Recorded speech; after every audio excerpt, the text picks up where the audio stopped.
if I think of a character that I like best as a human being, it's the Queen of Edis. You know, I wish that I were as patient and as competent as the Queen of Edis. But when it's, you know, what do I enjoy the most? I definitely enjoy writing most about Eugenides.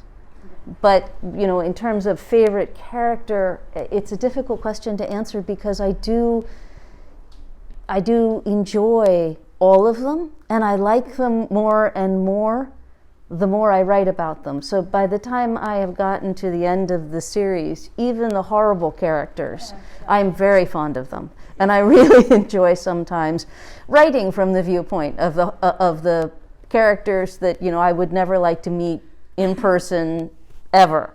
But the wonderful thing about writing is that good characters, bad characters, almost always they're fun characters. But when someone asked, you know, are any of my characters like me? Once, and I said that not really. They're not necessarily like me, but they are aspirational characters. I wish I were as cocky as Jen. I wish that I were as patient as Edis. Sometimes I wish I were as frightening as the Queen of Aetolia. So they all have features that I wish sometimes that I had in myself, but they are not necessarily images of me. Yeah.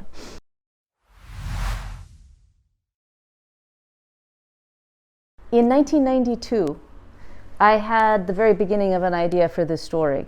And I was looking for some place where I would set the story. And I found that until I had a landscape to set the story in, I really couldn't get started writing it. And my husband and I took a trip to Greece. And it was the first time I had seen Greece, and it was also the first time that I had seen Italy. And the biggest difficulty I had in finding a landscape was that I wanted to create something that didn't look like The Lord of the Rings. You know, I didn't want it to look like a knockoff or an imitation of Tolkien's world. But every place that I grew up in the United States looked an awful lot like Middle Earth. You know, it had the same trees, it had the dark forest, it had the hills. If you'd added an orc or a hobbit, it could have been Middle Earth. So when I was trying to choose a landscape that would not look like Middle Earth, I was kind of at a loss until I came for this trip to Greece. And I realized nobody would ever look at Greece or, you know, the southern half of Italy and think that it looked like Middle Earth. It was, in itself, it was easy to recognize and yet completely different from Tolkien's world. And I realized that that's where I wanted to set the story. And once I had the setting for the story, I could start writing it. So probably more than any place, the Mediterranean and the coast of the Mediterranean really inspired me. In fact, in the book, there are a number of, you know, physical locations that I have picked out of the Greek landscape and stuck into the book. And for people who are familiar with it, I'm sure that as they read the book, they will recognize various places in Greece.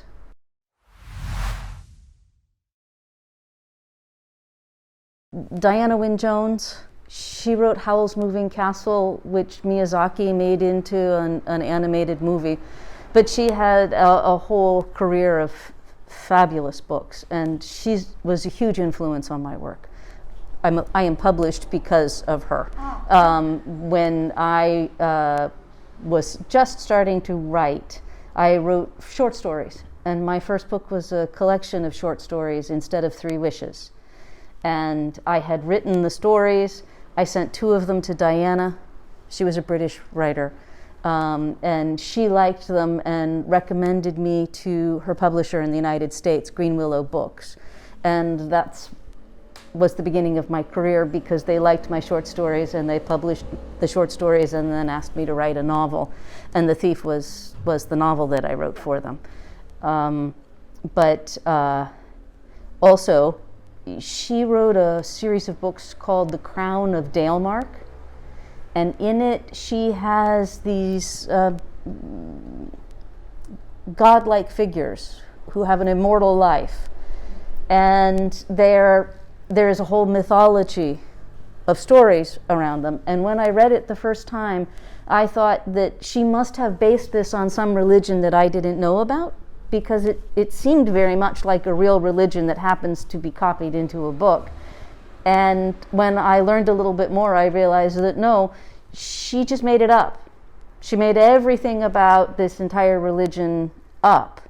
But we say, make something up out of whole cloth. But the material that she was using to invent, her imagination was based in an education in Oxford, where she took her classes from Tolkien and took her classes from C.S. Lewis and learned a tremendous amount about European history in order to take that history and make something fictional that was completely different and yet felt real.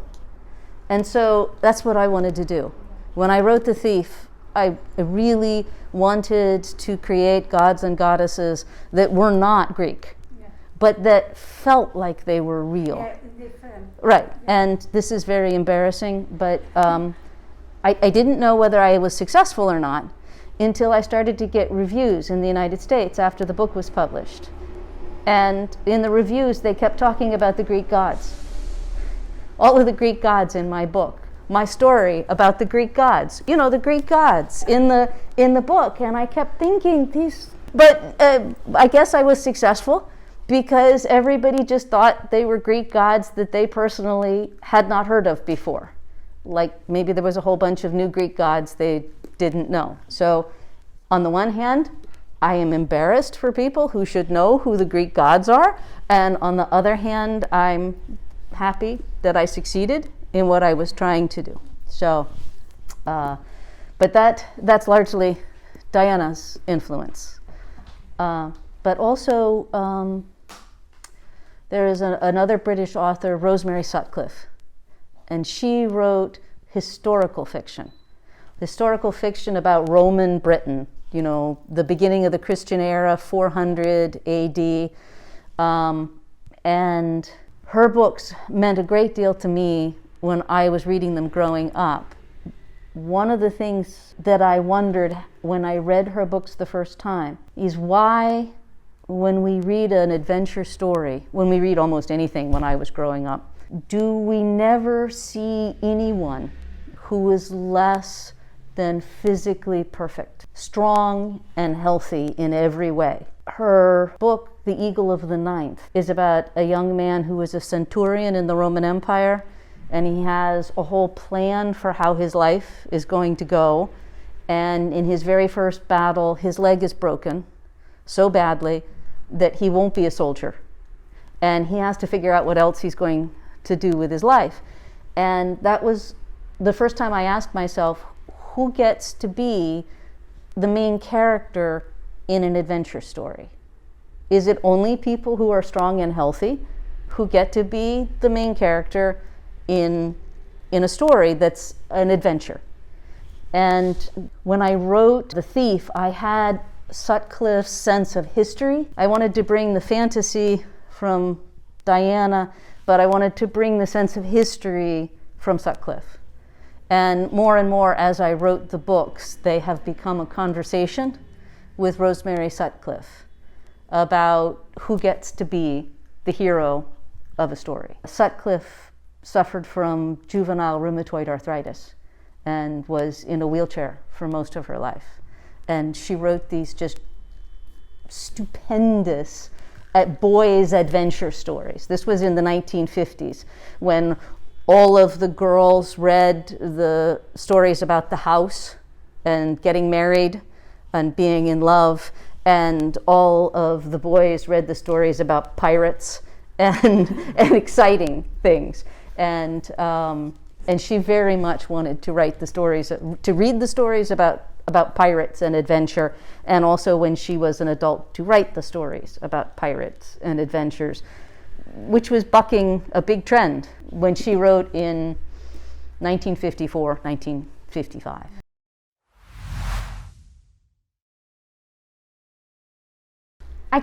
No one ever expects success. I don't know of any writer I've ever met who expects to succeed. We all expect to be absolutely unread and nobody's ever heard of. So it's always a really happy surprise that somebody else, because most of the people that I know who write, we write for ourselves. So when I write a book, I know I liked it, and I know I'm happy with it, and I know that I feel like it's a great book. But I cannot know what other people, whether that's the kind of book that they're going to like. So no, I've just been delighted that other people really like to read the thing that I really like to write. And I just feel incredibly fortunate because I started writing, instead of Three Wishes, my first book came out in 1995, and The Thief in English came out in 1996, and then The Queen of Ætolia in 3 years, The King of Ætolia in 6 years, The Conspiracy of Kings in 4 more. So it's been 25 years, and I write very slowly, right? And my readers have waited, and they read the book the first time when they were 13. And, they're in their 40s now and they have children of their own, and they still write to me. They still ask me when the next book is coming out. And that kind of a community of readers that I have has been a huge surprise and a real honor that I have these people who are so patient and will wait. And I'm very lucky that I have a publisher in the United States where my editor has said, you take as long as you need to write the book. And because I have not been rushed, I have been just writing my book, and they have been publishing them. But now, Fanucci gets all of them, and the people in Italy don't have to wait. So I would get letters, I would get mail from people, and they would say, oh, I have read The Thief and The Queen of Ætolia and The King of Ætolia. When's the next book coming out? And I'm like, I am very sorry to have to tell you that you may be waiting a really long time. There was 7 years between A Conspiracy of Kings and Thick as Thieves. And, people would write to me because they had found the book on the library shelf and they read all of them, and they are not used to the idea that the next book is not coming in 9 months. And so the nice thing about watching it be translated is that you get readers who get to read them much more quickly than readers in the United States got to read them.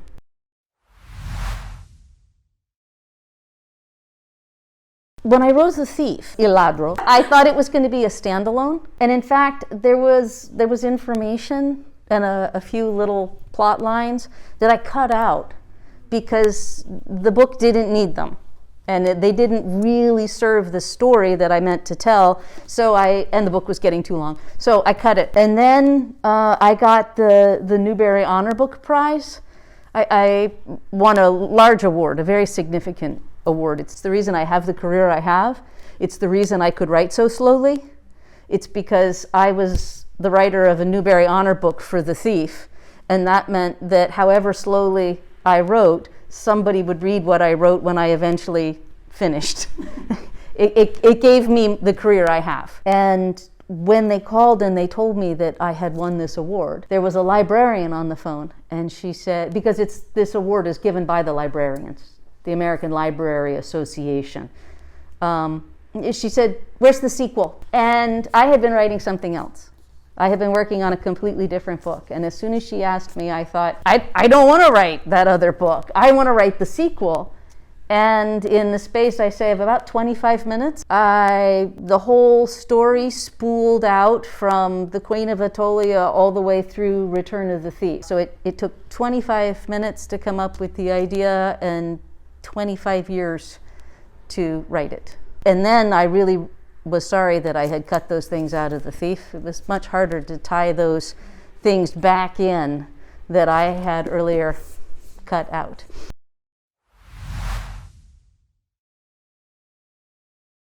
I think because I conceived all of the stories 25 years ago, that I pretty much consistently wrote them through the 25 years.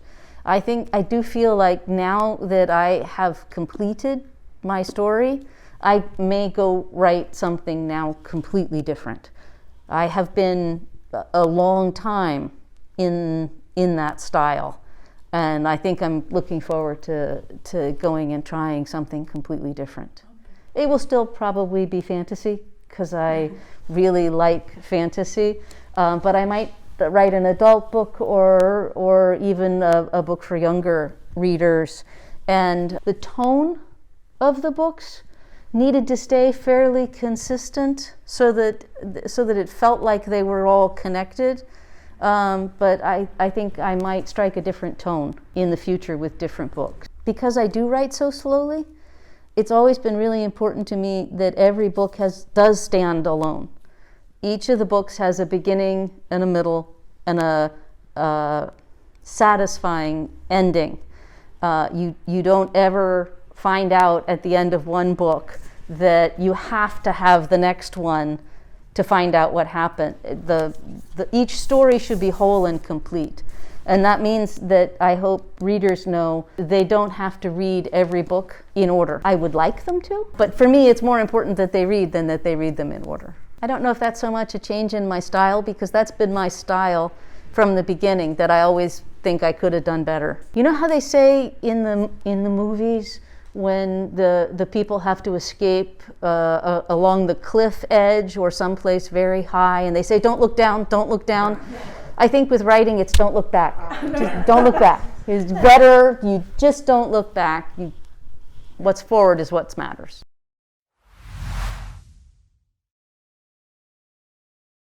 They say, are you a plotter or a pantser? And to be a plotter is to have your plot already right from the beginning, and you make an outline and you know exactly where you're going. And the alternative is to write by the seat of your pants, and you either have everything organized from the beginning, or you wing it. You write and you see where you go. But what I usually do is, well, the first thing that I do when I'm going to tell a story is that I make somebody listen to it. So like, there's a very famous poem by Coleridge, The Rime of the Ancient Mariner, when the old guy grabs somebody by the sleeve and then insists on telling him the whole story before he will let them go. That's me. Yeah, and usually it's my husband who has to listen. Sometimes it's my editor or my agent that has to listen. But what I like to do is sit down with somebody and tell them the whole story and see their reaction to the story as I tell it. And then I sit down and I start writing it out. And what I write out is usually like just a sketch. And it's usually about half as long as the finished book will be. So it's not really an outline. And I do know where I'm going. So in the sense that, I'm a plotter, I have an idea of exactly where the story is going and what the important elements are before I start to write. But the first one is just a very loose sketch of what the story will be. And then I go back and I begin to write, something that turns out to be about 3 times too long. And then after it's too long, it gets cut down. And for me, probably the most important part of any of the writing is everything that gets cut out. More important than anything else is that you cut out, for me, what doesn't need to be there. And therefore I am not Harry Potter. I like writing this size book. This is just what I like to write. It is not, we call them a doorstop. Because they're big and they're heavy, and you put them by the door so that the door doesn't close. Yeah, I really love to read a doorstop book, but I don't like to write them. I was thinking of Dickens' Bleak House. It's only 1,500 pages long in little teeny tiny print. And when those books are well done and you immerse yourself in that world and you don't finish it in the afternoon, you have days or even weeks where you get to enjoy the creation. That's wonderful. So I still want to write this one. My hope is that people read them, and then for days or weeks afterwards, they're still thinking about it. So many of the writers in that era were paid by the word. So Dickens, for instance, was paid by the word. So there was a strong incentive to write really long books. But you remember I said that I was looking for a landscape, someplace I could set the story. I could have invented a world so completely unfamiliar, in space, a different planet, right? And spent 800 pages telling all about it, right? But I didn't want to do that. What I found when I was in Greece is a landscape that A, doesn't look like Middle Earth, but B, requires just a few words, as long as they're the right words. And my reader can do the work of filling everything else in. And so when I write very few words, my hope is that it's just a few words, but that my reader fills in everything on the basis of those few words. So in that sense, I expect a great deal from my readers. And I've been very honored and gratified that people enjoy reading the book and that they do that kind of work, that I give them the cue and their imagination creates the world. And when I see my readers talk to each other, it's very gratifying to see that they do get the idea that I wanted them to have. When I wrote this, there was no Amazon. It didn't exist. If you were going to have your book reviewed, it would be not by a blogger or an influencer or somebody on TikTok. It was a trade journal, for librarians, or it was the New York Times, if you were lucky. And since then, thanks at first to Amazon and their reviews and the idea that ordinary people could write a review of a product, of a book, of anything, suddenly all over the internet you have everyday ordinary people who are 11 years old and people who are 30 years old and 65, and they're all reading the same book. And you can see when you read them that, yes, it worked. It worked. People did get what I hoped. When they read those words, they had the reaction that I was hoping that they would have.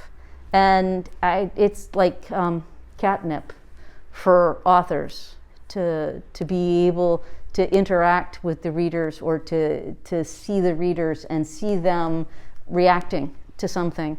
And that's only in this century has that been possible. And it feels wonderful. There's a group of readers who have an online community, and they are the reason that I have what I call my not telling policy. And so far I've talked probably too much and answered questions you didn't even have, but I don't usually answer questions about the events in the book. And I never would tell anybody when I was writing anything about what would be coming up in the new book. And when people said, well, why does Jen do this? Or did the Magus know that? My answer is always that I don't answer questions like that, because I believe the one downside to having all of the authors in contact with readers is that sometimes the authors push into the space that I think is only for readers. I think authors need to be very careful that they leave the reader space to think what they want to think about a book. And in the case of my book, to think about it and figure out for themselves what they want to think about what happened, about what Jen might have known, or why this person did that, or what must have happened that we don't see, but we know something. There, especially as the books go on, there are a lot of things that happen sort of outside the page. And if the reader reads closely, they can know what those things are. And sometimes they like to have a conversation saying, I understood this bit. did you understand that bit? And they talk. And if the author comes in and explains everything, they don't get to have that conversation. So my policy is that I am not telling. I'm not telling people what to think. I'm not telling them what anything means or what it doesn't mean. And I'm not telling them what was going to be in any of the next books.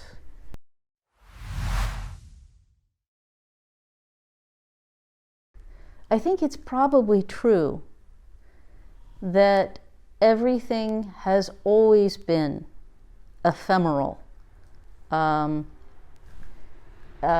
transitory, here and gone.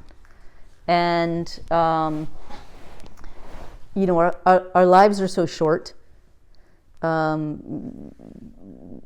love people and we lose people. The volcano can happen, the earthquake can happen. I think that mankind is always trying to build things that last. And I think, therefore, we are born with the idea that it's not just because of Snapchat or TikTok or any of these Twitter come and gone and the news that gets fast. I think the truth is it's always been like that. You blink and you miss it, it's gone. And so I think it's a human impulse to make things that stay. And that's the funny thing about the internet, actually, is that it is, you put up a post and move on to the next post, and then you move on to the next one. And on the one hand, you're moving very quickly, and everybody always wants something new. Like today, another one. On the other hand, we always said, in my generation, that the internet is forever. And you put something up on the internet and you can expect it to be there for the rest of your life. And my husband is 68 years old, and he is a professor of cognitive science. And he went to school at the University of California at Berkeley, where they had the very first, not the very first, but the Jet Propulsion Lab is there. And they have the giant mainframe computers. And in the 1960s and 70s, people were starting to program on these computers, and my husband is one of them. So he says that if you Google him, you can see the conversations he had on the internet in like 1972. So it seems like it's here and then it's gone. But in fact, at the same time, you put something up on the internet and it may be there for 50 years, 60 years, 500 years. That was a bit of a distraction. But the point is, I think that things have always been ephemeral, and that we have always tried to make things that last. And that, as I said, I've been very lucky to have publishers that supported the way I work, because my goal, my secret goal, is to have people reading my book in 25 years. You know, when I was growing up, the books that I loved, like Rosemary Sutcliffe, I was reading her books for the first time in 1975, 1980. But she wrote them in 1950. And, you know, I grew up reading E. Nesbit, who wrote The Railway Children and a bunch of fantasy, Magic Carpet, books about a phoenix, in the 1880s. And so when I started to write, it was the idea that I might write a book that in 25 years, somebody who is 12, 14, 18, 22, that somebody will find and still be reading. And look, I did it. You know, and I've been really very lucky. And I don't know, it's a difficult thing to do these days. And I don't know how you could guarantee that that kind of thing would happen. But I think that it's a wonderful thing for people, especially young people, as they grow up, to be sharing books with previous generations. And so I think it's a really important thing that people get to read books that people 25 years older than they are also read. I don't know how you engineer it, but I love it when it happens. And for me, that was always my secret wish, was to write a book that would last.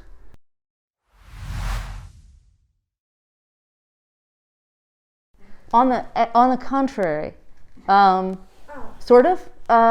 There were times when life got very, very busy, and I didn't know when I was going to have the time to write the next book, to write more of the story.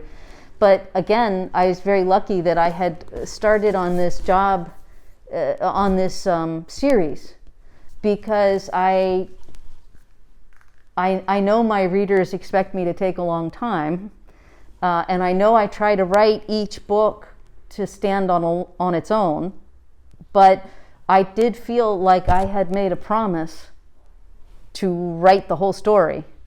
And in those times when I thought, well, you know, I am just too busy and maybe I will just not, there was the voice in the back of my head that said, no, you started this. If I had been writing completely standalone books, I think there are times when I might have said, well, I am just so busy and there is so much going on, and maybe I will put this writing thing on hold and come back to it when I'm 60. But instead, I always felt like I owed the people the next book. My readers, who were so patient, were waiting for another book, and therefore I really needed to write it. So it wasn't so much a matter of inspiration as obligation to get the books done. I do know that, and I already had all of the ideas that I needed. I just needed to do the writing. Whether it might have been different if I didn't already have the story laid out, I don't know.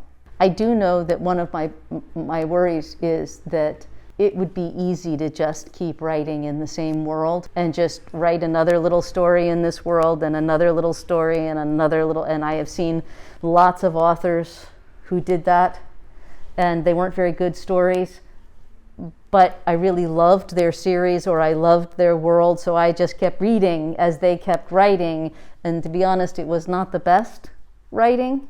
I don't want to go down that road. I would really rather go find someplace new, maybe I visit someplace else, find a whole new landscape, and write something completely new that I really like, than that I stay here where it's safe, writing about all the characters I already know.